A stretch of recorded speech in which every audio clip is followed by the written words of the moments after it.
કે મોટાભાગની બીમારીઓ કબજિયાતથી થાય છે એવું દર્દી સમજે છે, પણ આ અડધું સત્ય છે. તમે ફિશરનું ઓપરેશન કરાવી લીધું તો તમને દારૂ પીવાનું લાયસન્સ નથી મળી જતું કે સ્મોકિંગનું લાયસન્સ નથી મળી જતું. એ તો સાચવવું જ પડશે, અને એ સામાન્ય માણસ માટેના નિયમો છે, નહીં કે ફિશરના દર્દી માટે. આયુર્વેદમાં ફિશરને પરિકર્તિકા કહેવામાં આવે છે. એટલે જે પરી એટલે સર્ક્યુલર, જે ફરતે, કર્તિકા એટલે જેમાં કર્તન થાય, કપાય, કંઈ કપાતું હોય, એટલે ગુદા માર્ગની ફરતે કપાતું હોય એને પરિકર્તિકા નામ આપવામાં આવેલું છે.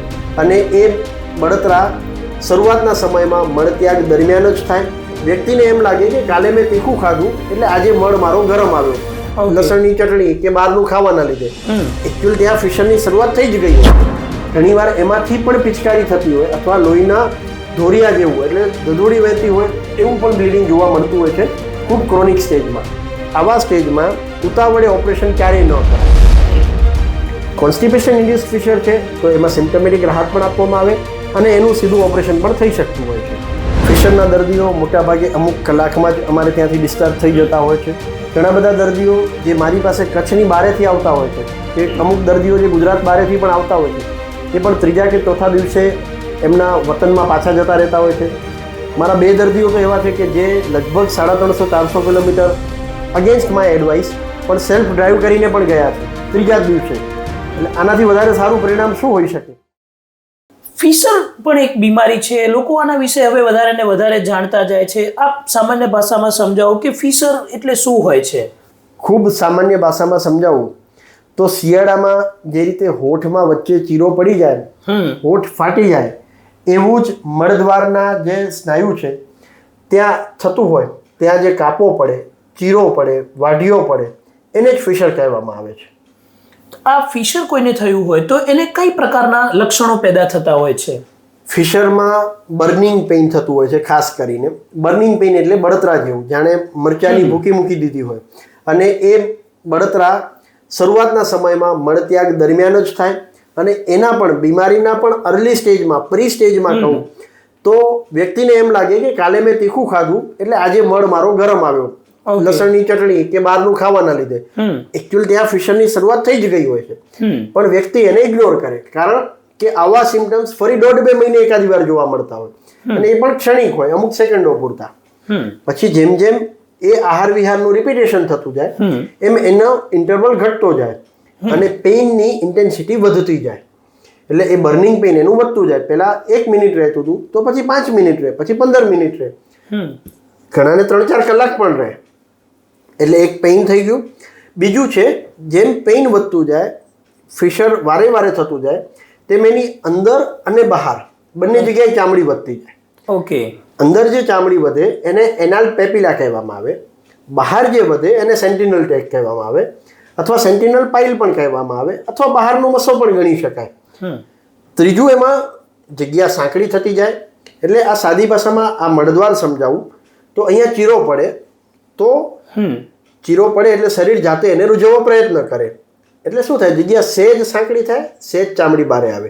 ફરી ચીરો પડે, ફરી જગ્યા સાંકડી થાય. એમ થતાં થતાં જગ્યા સાંકડી થતી જાય, ચામડી બહાર અને અંદર બંને જગ્યાએ વધતી જાય. આવા લક્ષણો વ્યક્તિમાં જોવા મળતા હોય છે. અને ચામડી જ્યારે બહુ વધી જાય ત્યારે માણસો એને મસા ગણવા માંડે છે, અથવા તો પાઇલ્સ અથવા હરસ ગણવા માંડે છે. જે આ પ્રકારનું જેને ફિશર થયો હશે એને આ વાઢિયામાંથી જે બ્લડ આવવાનું થતું હોય તો એ કઈ પ્રકારે બ્લડ એનું નીકળતું હશે? ફિશરમાંથી ફિશરનું એક સિમ્ટમ બ્લીડિંગ પણ છે.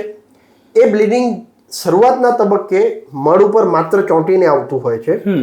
એટલે કોઈ જગ્યાએ આપણે પીછીથી કલર કરીએ અથવા તો કોઈ જગ્યાએ પેસ્ટ લગાવો એવું. પણ આગળ જતાં જ્યારે ફિશર મોટું થતું જાય, જગ્યા સાંકડી થતી જાય, તો એમાંથી ટીપા સ્વરૂપે પણ બ્લીડિંગ આવી શકતું હોય. ઘણીવાર એમાંથી પણ પિચકારી થતી હોય, અથવા લોહીના ધોરિયા જેવું એટલે દધોડી વહેતી હોય એવું પણ બ્લીડિંગ જોવા મળતું હોય છે ખૂબ ક્રોનિક સ્ટેજમાં. ફિશરનું જે આપણે કહીએ કે ફિશર એક ઇંગ્લિશ નામ થયું, વાઢિયો પડ્યો એમ કહી તો આપણું સાદું દેશી ગુજરાતી નામ થયું. આયુર્વેદમાં આ ફિશર માટે શું નામ છે? આયુર્વેદમાં ફિશરને પરિકર્તિકા કહેવામાં આવે છે. એટલે જે પરી એટલે સર્ક્યુલર, જે ફરતે, કર્તિકા એટલે જેમાં કર્તન થાય, કપાય, કંઈ કપાતું હોય, એટલે ગુદા માર્ગની ફરતે કપાતું હોય એને પરિકર્તિકા નામ આપવામાં આવેલું છે. અચ્છા, એટલે જાણે કોઈ કાપ્યા કરે છે એ પ્રકારનો દુખાવો દર્દીને મહેસૂસ ચોક્કસ. થાય તો એ ફિશર હોઈ શકે છે. હા, એના માટે જ અંગ્રેજીમાં શબ્દ છે કટિંગ પેઇન. ઓકે, એટલે ફિશરમાં કટિંગ પેઇન પણ થાય. બીજું, જ્યારે પેપિલા બની જાય અથવા સેન્ટિનલ ટેગ બની જાય એટલે એ ખૂંચે રાખે, એટલે એનું નીડલની જેમ પ્રિકિંગ પેઇન પણ થતું હોય છે. સંસ્કૃતમાં એને સૂચિવત વેદના કહેવામાં આવે છે. ઓકે. અને આ રીતના એમાં દુખાવા થતા હોય છે. ફિશર માટે કઈ કઈ પ્રકારની સારવાર આપના ત્યાં ઉપલબ્ધ હોય છે? ફિશર માટે પણ જેમ મેં કહ્યું કે શરૂઆતના સ્ટેજમાં દર્દી આવે તો એને ચોક્કસપણે દવાથી મટાડી શકાતું હોય છે.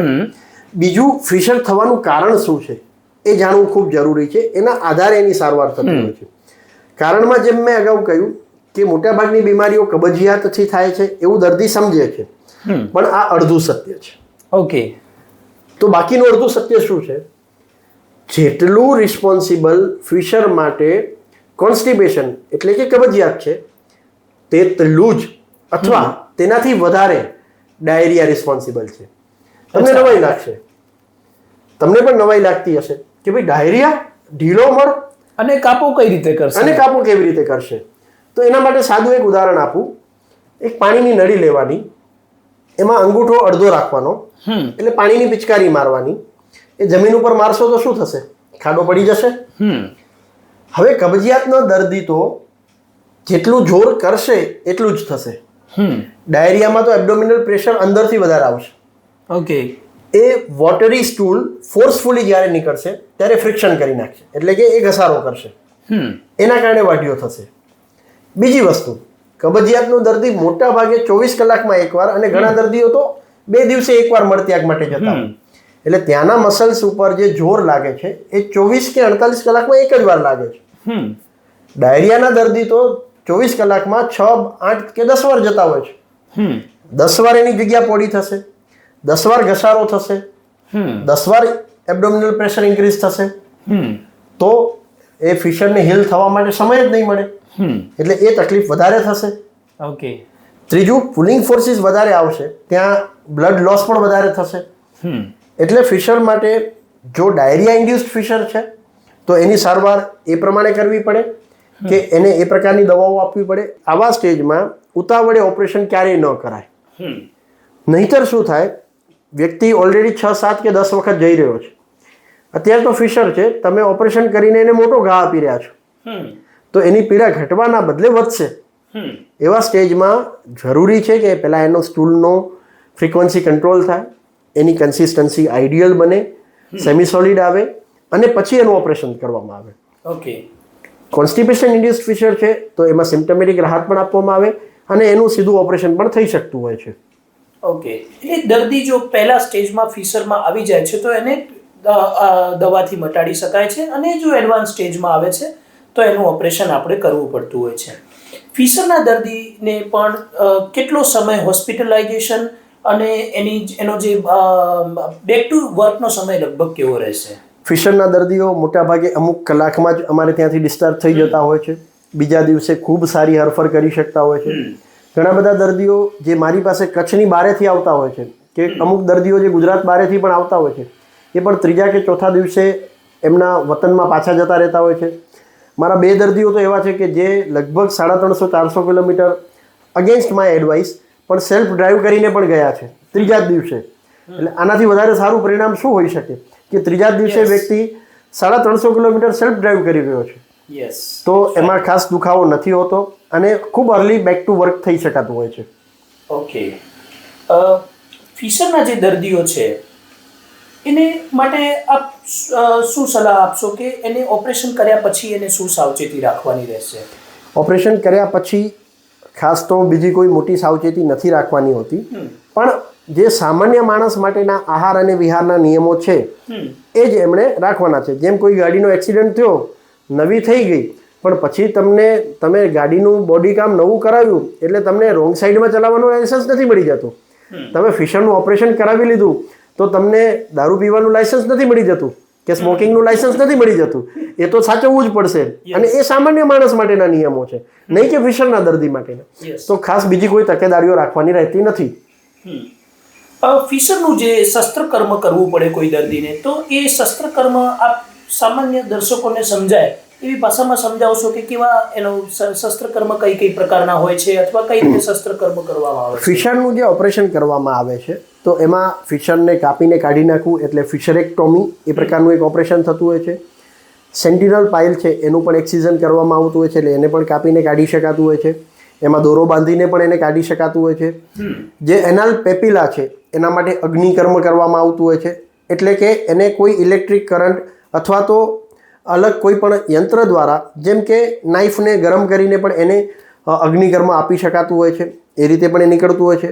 બીજી એક ખાસ ટ્રીટમેન્ટ જે છે એ સ્પિન્ક્ટ્રોટોમી નામની સર્જરી છે, કે જેમાં જે જગ્યા ટાઈટ થઈ ગઈ હોય છે તો એમાં જે સ્ફિન્ક્ટર છે એમાં એક સ્લિટ મૂકી અને એને જગ્યાને પ્રોપર ખુલે એવી કરવામાં આવતી હોય છે, કે જેથી કરીને ત્યાં બ્લડ સપ્લાય પ્રોપર મળતો રહે. જગ્યા ટાઈટ નથી, પ્રોપર ડાયામીટરમાં છે, તો થોડોક મળ કઠણ પણ આવી ગયો તો પણ એ ફિશર ન કરે એ રીતે એનું પ્રોપર ડાયામીટર કરવામાં આવતો હોય છે. તો આવા અલગ અલગ પ્રકારના એના ઓપરેશન થતા હોય છે. શું તમે પણ આવી કોઈ બીમારીથી પીડાઈ રહ્યા છો?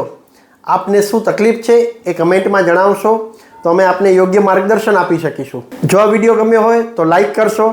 તો આવી જ બીજી માહિતી માટે અમારી ચેનલને સબસ્ક્રાઈબ કરવાનું ભૂલશો નહીં.